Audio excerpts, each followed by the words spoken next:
Welcome, everyone, to the 2021 Seattle Queer Film Festival Boy Shorts discussion, where we're excited to let you get to know more from the directors of the films that we were able to program. My name is Telved Devlet. My pronouns are he, him. I'm board president for $3 Bill Cinema and was on the shorts committee. And I'm Ryan Crawford. My pronouns are also he, him, his. I was a volunteer this year for $3 Bill for my first year, the first experience doing it, and just loved it. And I'm so excited to be here tonight. We are fortunate to have filmmakers from around the globe, and we're about to bring them onto the screen so that we can have a great discussion for all of you.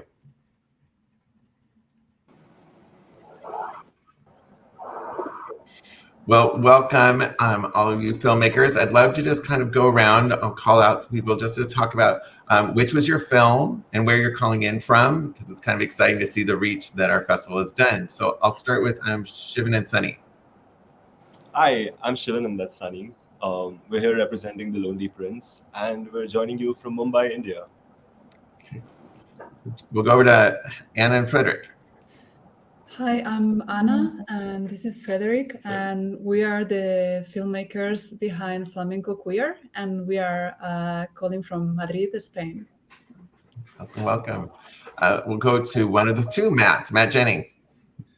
Hi, my name is Matt Jennings. I'm the creator behind 1701, A Blerd Story, and I'm calling you from Anaheim, California.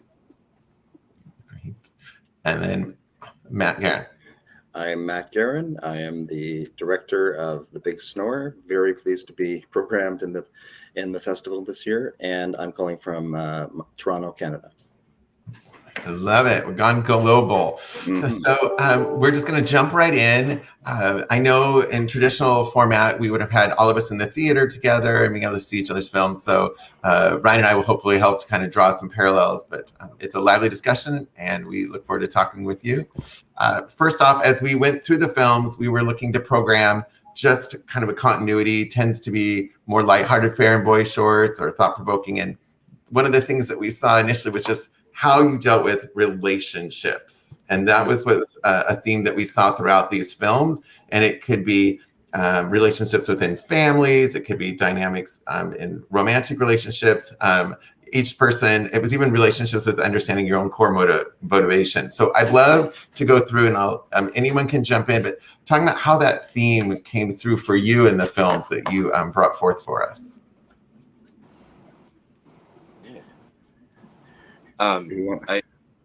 Anybody can jump. I'll start. I think with 1701, I would say it's definitely about a relationship with self and being honest and truthful to self. It's an autobiographical story as well. There's a lot of truth and a lot of real stories that came from that. I think the interesting thing about the film is that this person it's not a coming out story about about being queer. It's a coming out story about being a nerd, which, is sometimes, now I think it's easier, more widely accepted to be a nerd with Marvel and DC and Comic-Con and all these things have blown up in the last 15 years. But, I grew up in a generation, I think like my parents as well, where it just wasn't cool to like those things, to celebrate those things. So I would say just my film is just about that celebration of self and that relationship with self. Awesome. I'm happy to jump in next. Sure. My film was inspired by it's about a couple who one of whom who've been together for a while, and one of whom has a snoring problem and keeps the other one awake. And this was autobiographical too, sort of. I was sort of inspired by some real life experiences lying next to my partner, and that's where the inspiration came from. And it was maybe a bit of a metaphor as well for relationships. There's lots of pleasure and happiness, but there can also be some things that aren't ideal, but you push through and you stick with it. You still love the person. So that was what I was. Matt, your story resonated with me and my husband. I was laughing so hard. I was like, nailed it. Just done. Nailed it. Thank you. Oh my gosh, that's so wonderful. Wonderful to hear. We'll go Shivin, Sunny.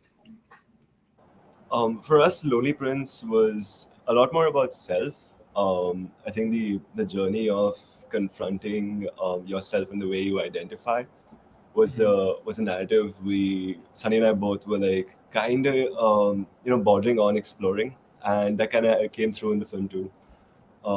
It's about finding the courage to accept yourself before looking outside for acceptance, and yeah, we just told it in a period setting because we wanted to build this like fairy tale essentially. We wanted this sense of mythology that kind of came in, coming from a country that is so rich in its history, so rich in its mythology, especially. We wanted to find or create that one, queer narrative in there somewhere, and yeah, that's how it all came together. And I also noticed that you guys did a unique thing with the guards and the female relationship in there too. I think that was a unique twist that I really appreciated as I was watching the film. That was completely inspired by our own lives. As far back as we can remember, Sunny and I both have been guided, mentored, brought up by very strong women in our lives. So this was an homage to them. This was a little tip of the hat to them for everything they've given us.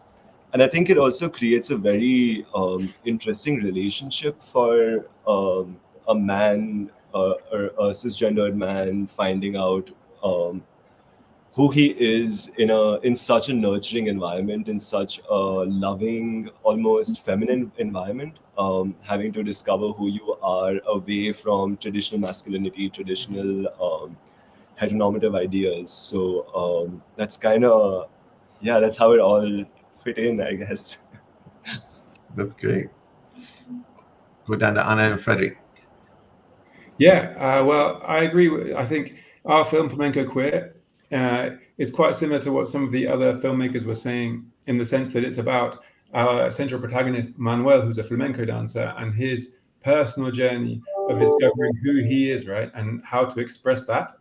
Like that's obviously like the central sort of issue that we're looking at in the documentary. But at the same time, we do also explore his relationships with his family, and we have some really interesting conflicts there. For example, with his father, who was a bullfighter, right? Mm-hmm. And that's something that you really almost couldn't kind of make up. The fact that this old school, really sort of macho Spanish guy has a son who he really wants to be a bullfighter, and the son turns into a flamenco dancer, but not only a flamenco dancer who performs in drag, right? Like, we really wanted to try and tease that out, and also explore at the same time in a different scene the relationship that Manuel has with his mother, which was completely different. Like, she was always very tolerant. She kind of saw what he was doing, like as a child, starting to experiment with dresses and like female garments and stuff like that, and she kind of let him do it. She kind of Manuel thought that she didn't really know, but of course she did. And yeah, like, I suppose those are the fundamental relationships that we look at in Flamenco Queer. And also the relationship with his peers, because when he found support, when he found a group in society, because before he always felt rejected, he found the courage to tell his story and to express himself as he is. So yeah, it's a lot of relationships in this story. Sure. Yeah. It was great, and I saw that also the dichotomy that was happening, and the parallels between the father and being a bullfighter and the dance between the bull and the animal, and the power that comes through in that sense, and then the symbolism that was happening on the dance floor, because that flamenco kind of exudes a power, and it was like a feminine energy power, masculine energy power in traditional senses. So that relationship was also very interesting. So, thank you again for these films. And it was so fascinating to see the differences in each of these 4 films. I'm so glad that all of y'all could be here today, because these films are so different. And while there are similarities, they offer such rich differences. And one thing that really came up, one of those similarities that we can touch upon, is this decision making. similarity. There was sort of this crux, this moment in each of these films where there was a decision to be made. And Anna and Frederick, in the case of Flamenco Queer, one of those decisions could even have been made before the film really began, or the filming story, but a decision from the past of, becoming a flamenco dancer and moving forward with this. Or it could have been decisions within the film as well, to move forward with the show, despite conflicts and scheduling issues. But for Matt Jennings, one of the big decisions that was coming out was this protagonist is wondering, how can I be true to myself? Do I do this? Or do I sort of water myself down for the sake of other people on a dating app, so that they'll accept me for who they think I should be rather than who I actually want to be? Or Matt Guerin, this decision of, do I wake my partner up or not? Can I get sleep or not? What am I going to do? Is this going to affect my relationship? And Shivin and Sunny, this wonderful decision, which was so beautifully, fascinatingly done, of this duty to a prince's kingdom and his love and himself, and what decision is he going to make, and this very large conflict, a large scale conflict. All of these decisions were kind of building up throughout the films. How did each of you come to this point of saying, as a storyteller, I want this decision, I want the story about this decision to be told? What was it about that decision that really inspired you to make these films? Maybe we can start with Anna and Frederick. I'm Spanish, right? So for me, I've never really connected so much with the traditional culture, because it's always like when you think of bullfighting or you think of flamenco, there is this culture of homophobia and, patriarcado, how would you say like that? a patriarchy. Yeah, like a patriarchy there. And I never related to that because I grew up in a queer environment. So when I saw a picture of Manuel and what he was doing, I really connected to my culture, and I thought that this is a story that should be told, so that is also represented is on the picture. And when you think of flamenco and you think of Spain, you don't only think of this traditional picture of it, because Spain has also it's a very open-minded country. It's one of the first countries that approve gay marriage, for instance, or we have like a huge pride celebration here. So I thought it's also important for the country. Yeah, and I mean, in terms of the decision-making process that we follow in the film, like behind Manuel, as we were talking about earlier, his personal journey from somebody who started kind of messing around and playing with different elements of dressing up in female clothes as a child. Like, obviously, he decided that he was going to do this way before we started the film. And so, as you guys mentioned, that was something that we didn't necessarily capture, but there was still the whole process of developing the show, working with these other dancers in this community that Anna was talking about earlier, for them all to be able to come out essentially together in front of the public for what was, in a really sort of powerful way, all together, and express that publicly, right, for the first time for many of them. So although I don't necessarily think we captured, the point of Manuel making that decision, we definitely explored the why behind it and followed his process in terms of reaching the end goal, what he actually decided to do. Awesome. Thank you so much. Maybe we can go to Matt Jennings next. I think for me, the writing process was very therapeutic, and I think, if I'm being very honest, sometimes I feel that decision being made almost every day of depending on the situation. Do I say that I'm a Star Trek fan? Do I announce this? Do I say this? I think to be a person of color and to be a nerd is it's still not quite the norm or seen as the norm yet.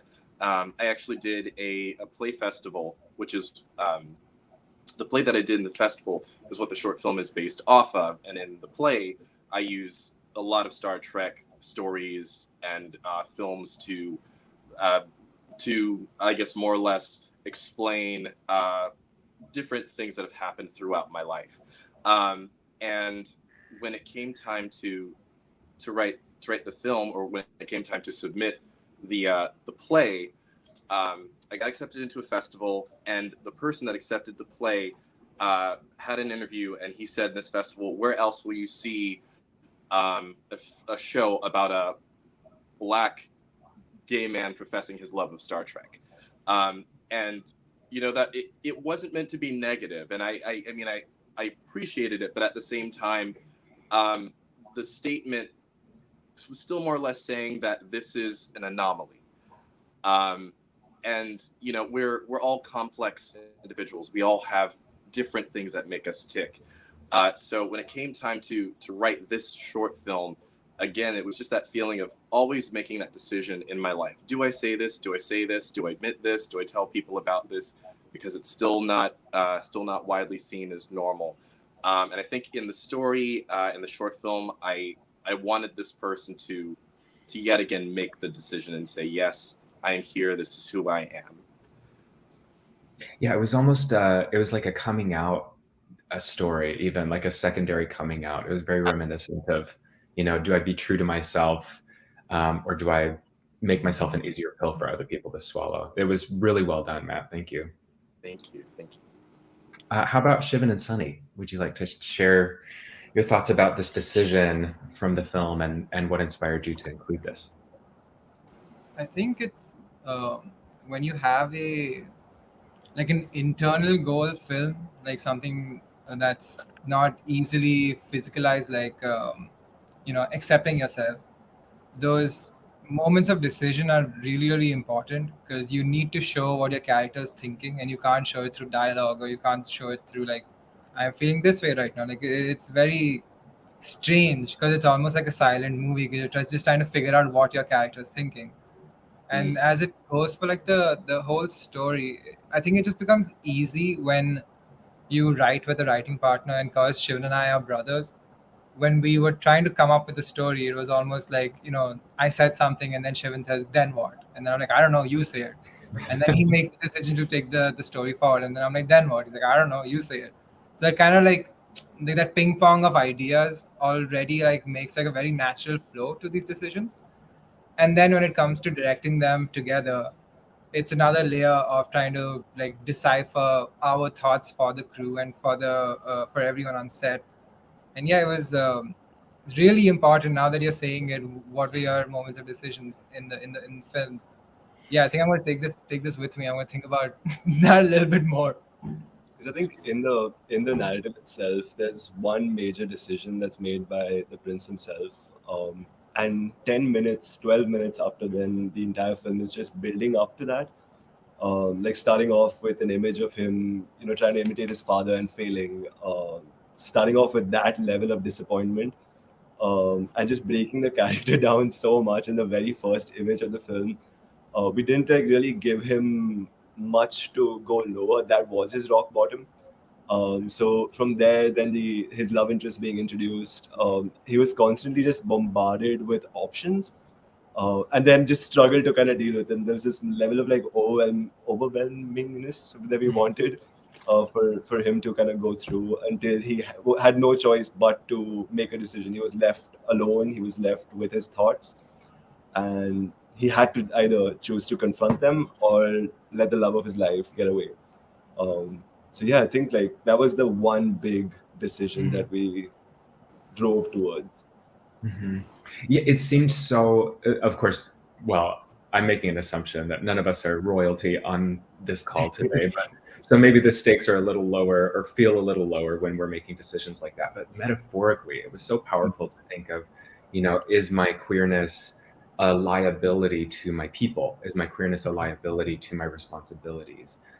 It was a really fascinating metaphor. So thank you so much for depicting that. And of course, last but not least, Matt Guerin, could you please talk to us about this decision of waking up my partner or not, or how do I overcome this snore? Yeah, exactly. I can't wait to see these films so that we're all discussing today. So for my film, the decision, the main decision that happens, I guess, in the course of the 9 minutes is is he going to put up with this, right? Can he deal with this? And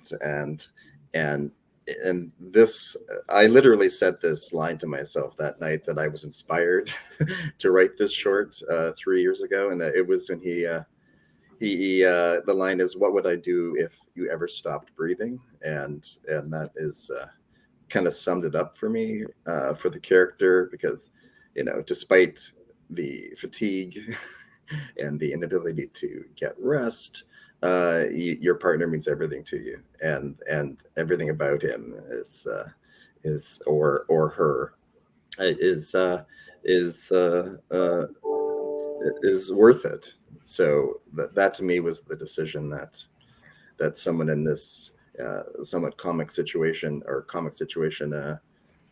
decides. So that was sort of the big line for me, to symbolize what the character decides, what the character's going to do. He isn't going to leave him. He's staying. Yeah, it was beautifully done. And just this idea of accepting the signal itself that, okay, they're still alive, they're still here with me. Even if the signal itself is really annoying, he's still breathing. He's still breathing. Thank God.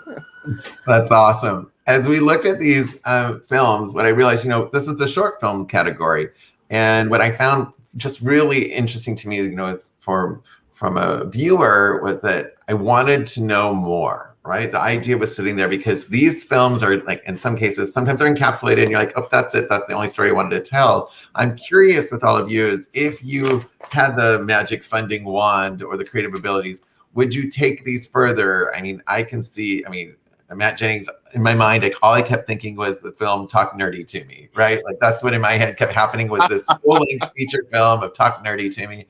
And, Matt, Guerin, your idea, like, I just could see this gay comedy of this couple, right? Like, here's this relationship and what would expand.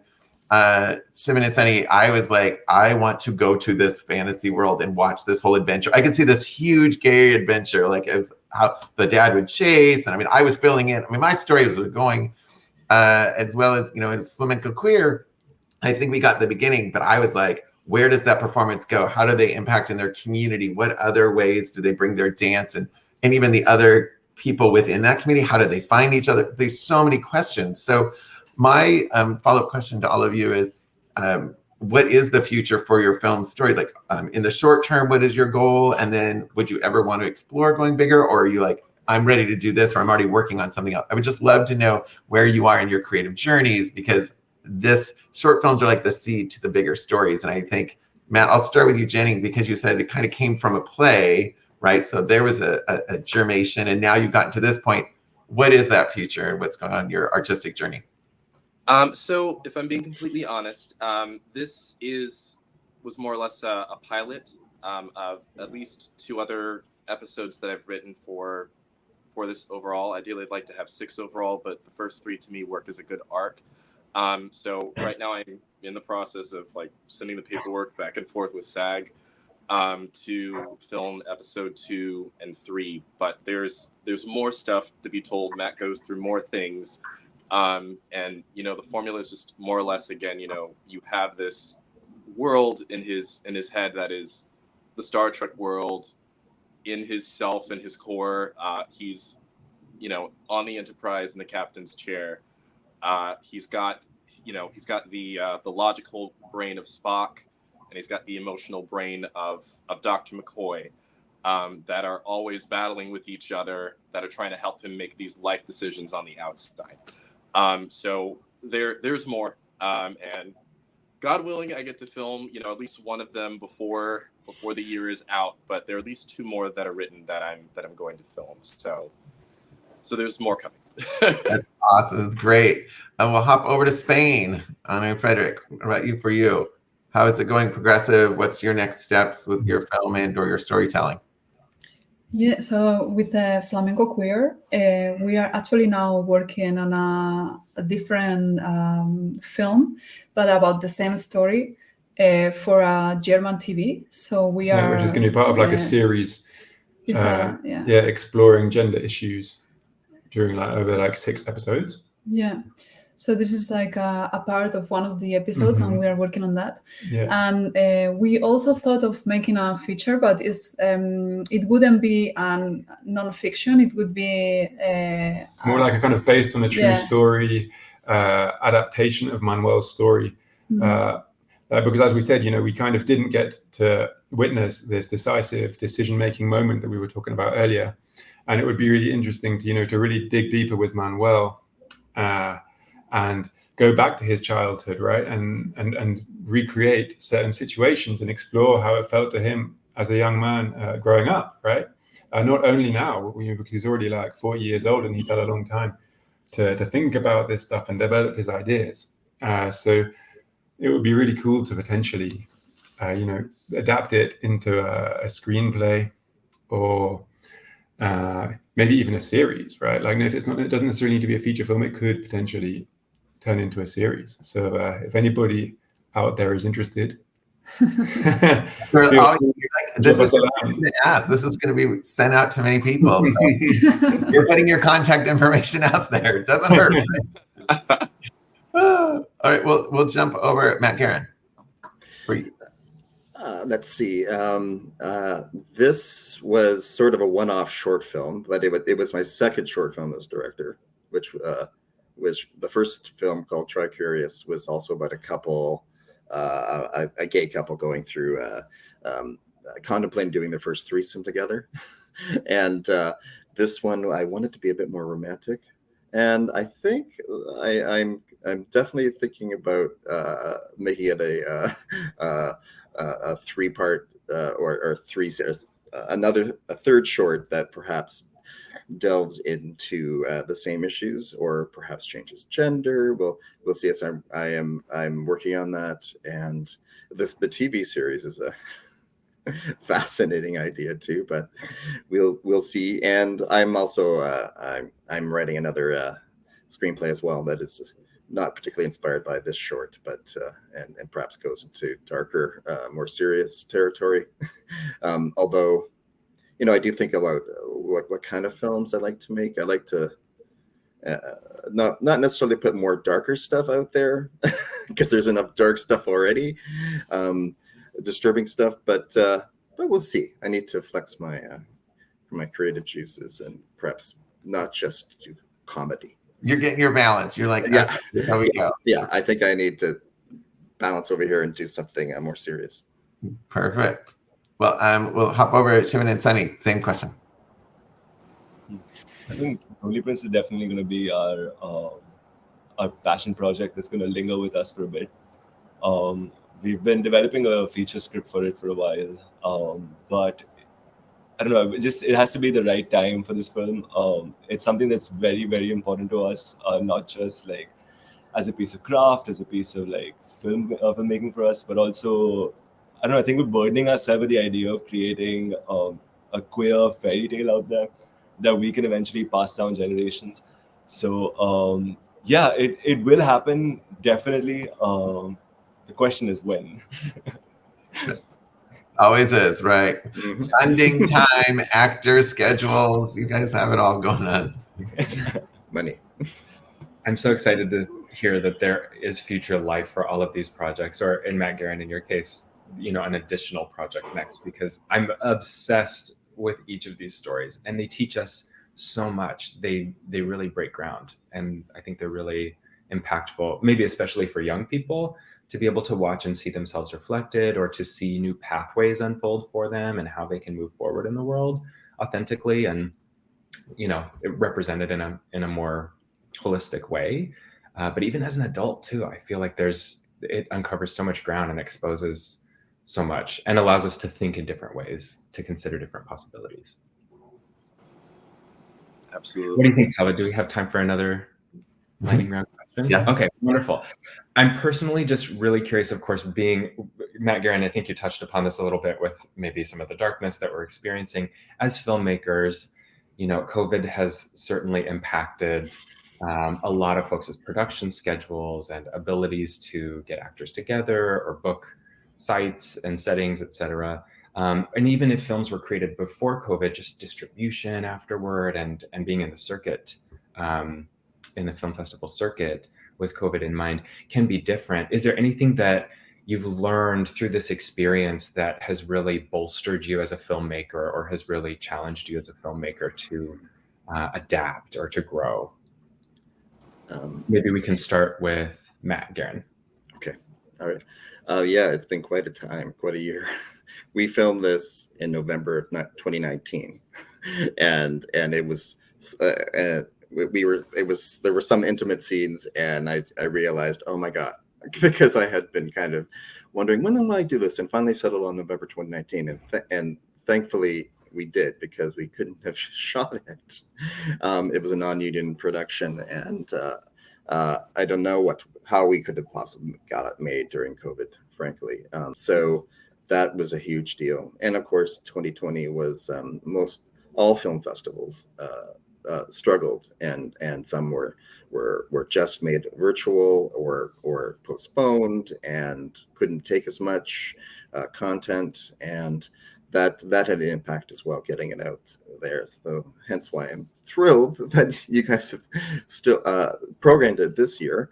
And yeah, it's but the resilience of the community, the fact that people keep going, filmmakers keep going, and festival organizers and volunteers keep going is just it makes me very optimistic. And I know that, and here we are, it's amazing. This speaks to the resilience of all of us. You already have to be pretty resilient to make it as a filmmaker, or as a festival programmer, etc. So yeah, 100%. 100%. Thank you, Matt. How about Shivin and Sunny?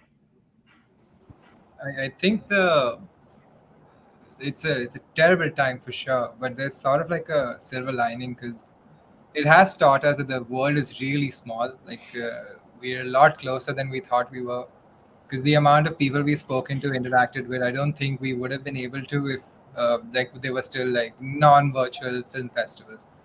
And yeah, it's incredible that it was so easy for film festivals to just like divert and go like, okay, let's just go all virtual. Because every weekend, whenever there's a film festival around, we finish a long work week, and that's all we do. We just put on a festival and just go through these beautiful curations. And yeah, it's just been a wonderful time, to be honest, because you can really like self-reflect. You can sit down alone, think about it, and yeah, it's ups and downs for sure. Thank you so much. How about Anna and Frederick? Anything that COVID has opened your eyes to or helped you adapt to as filmmakers?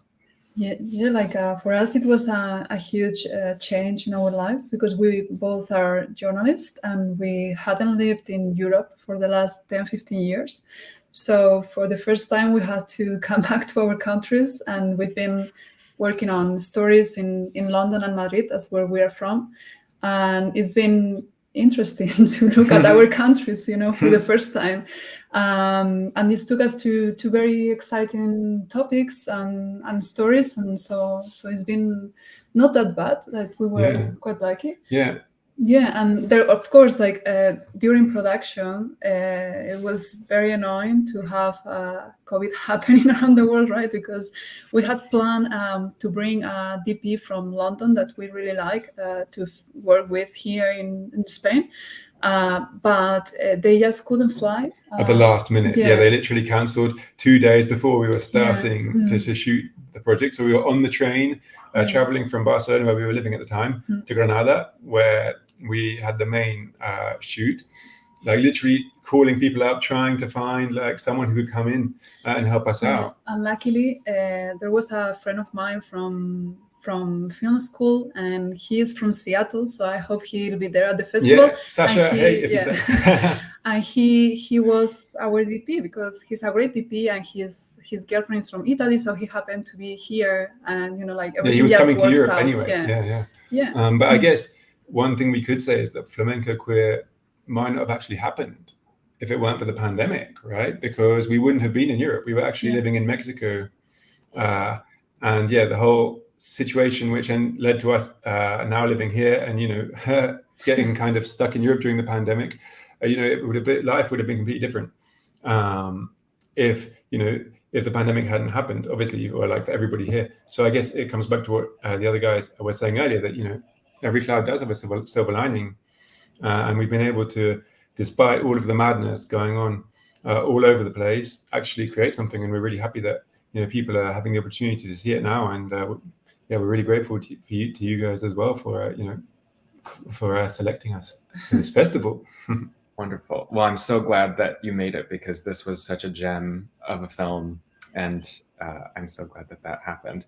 If there is any silver lining to a global pandemic, it's that this film and all of these films could come out of it. But of course, Matt Jennings, could you maybe share with us if there's any learnings that you had from COVID or experiences that helped you grow? Oh, I learned how to use Adobe Premiere Pro. That was my that was my whole 2020. The project was filmed in December of 2019, and you know, I was talking about it with my friends. We have a comedy sketch group, and they were all helping me out with this project. And they said, "Well, maybe we should wait. I think you should wait. Just put it off until next year. It's already so close to the end of the year. Just wait." And I said, "No, something's telling me just to do it now, and I feel like I have to do it now." And I'm glad I did. Yeah, so I spent about 6-7 months learning how to work Adobe Premiere Pro, learning the editing process, learning how to use it with Mac. Now I feel more comfortable moving forward when I do something else to use the software. But that was, for me, that editing tool was my whole 2020, learning how to use that. That was my filmmakers revelation. It's a good one to have. Yeah. And a good time, I guess. Yeah. Totally agree on that one. Yeah, you've all learned new skills, right? That's the goal. We're resilient. With $3 bill, I think with COVID, we realized quickly that we had to learn and pivot. So we've always been a very Seattle-centric festival. It's, you know, been a great, this is our 26th year. COVID forced us to pivot and go online, and we jumped in pretty quickly with our Translations Film Festival in the spring of 2020, and then SQFF in the fall. And here we are in our second round. Now we're already evolving again in hybrid.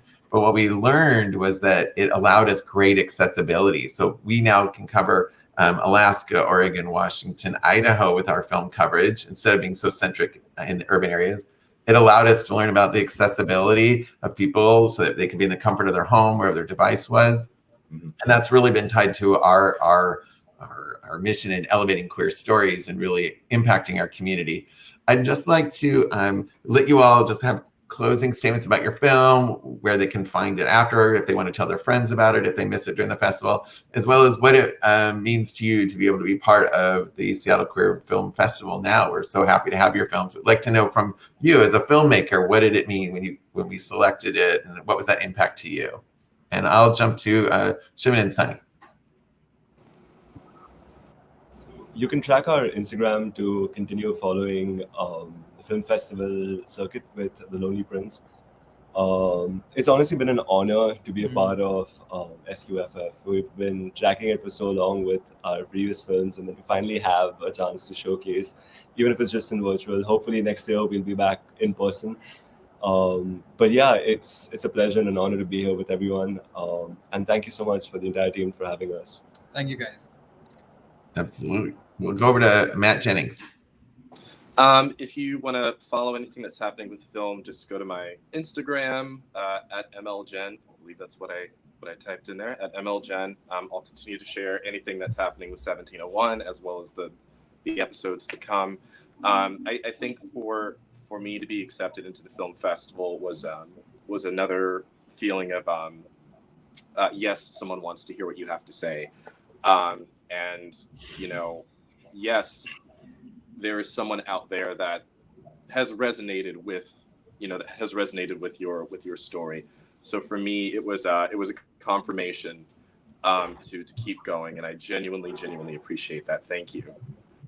But I guess that's all I got. Great. No problem. Thank you. Anna and Frederick. Yeah, I mean, I guess leading on from what Matt Jennings was saying there, when you make a film, you kind of never really know how it's going to go down, right? I mean, we always thought that Manuel's story was like really important. We believed in it. We thought it was super powerful and it had the potential to make an impact, but you never really know if it's going to reach, your expectations or sort of the ideas that you imagine for your project. And so in our case, it was actually a completely self-funded, independently produced piece of work, right? And so we, called up our friends. Everybody kind of came down to Granada, as we were talking about earlier, and they were basically just helping out because they also believed in the story. And so when we got selected for the festival, it's as I said, it's really nice to see that someone else actually agrees with, what you think is important to show the world. And to answer the other part of the question, if anybody misses the film at the festival, it is also online.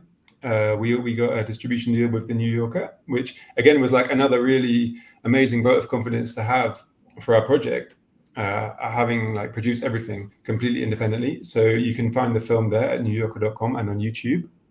Anything else? Yeah, and I hope that we get to be with you for the next edition. Yeah, it would be lovely to be present at the festival. Yeah.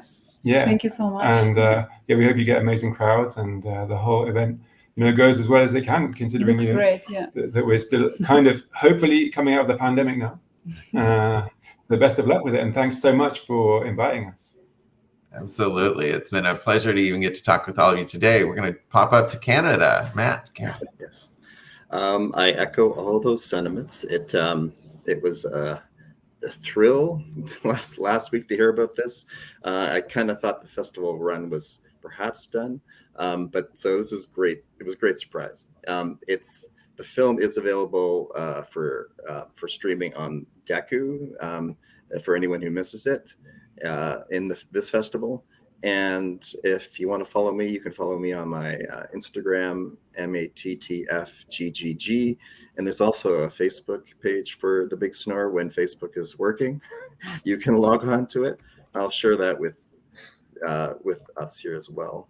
So yeah, please follow, please like, and I look forward. And this has all been awesome. This is the last week, and getting programmed has been super encouraging, and I fully intend to make another film.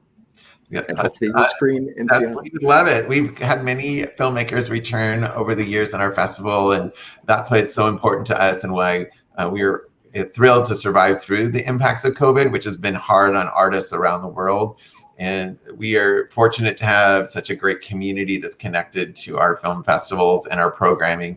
And we have, that the art that you guys are generating is what makes it possible for us to do what we're doing, and that's exciting. And so on behalf of $3 Bill Cinema and Seattle Queer Film Festival, I just want to thank all of you for making the time. I know it's different hours of the day you're calling in, so we appreciate it greatly. Ryan and I had a blast programming this. As you said earlier, these are just gems that we were lucky to go through. A little insider tip for us is we actually have to jockey between the other short film groups. So we fight for the films to get in the programs. So it's fun to go through, and you're doing battle on behalf of artists. You're like, no, this goes in our festival program. You can have this. You trade. It's like a queer football draft, but in form. Awesome. It was thankfully we got to connect with you, and I hope that you do get to check out each other's films, because it was fun for us to put together, and it was an honor to have all of you take time out of your days to come and share with us. So thank you on behalf of SQFF. Thank you so much. Thanks, everybody. Thank you. Yeah. Thank you. Nice meeting everybody. Glad to meet you guys.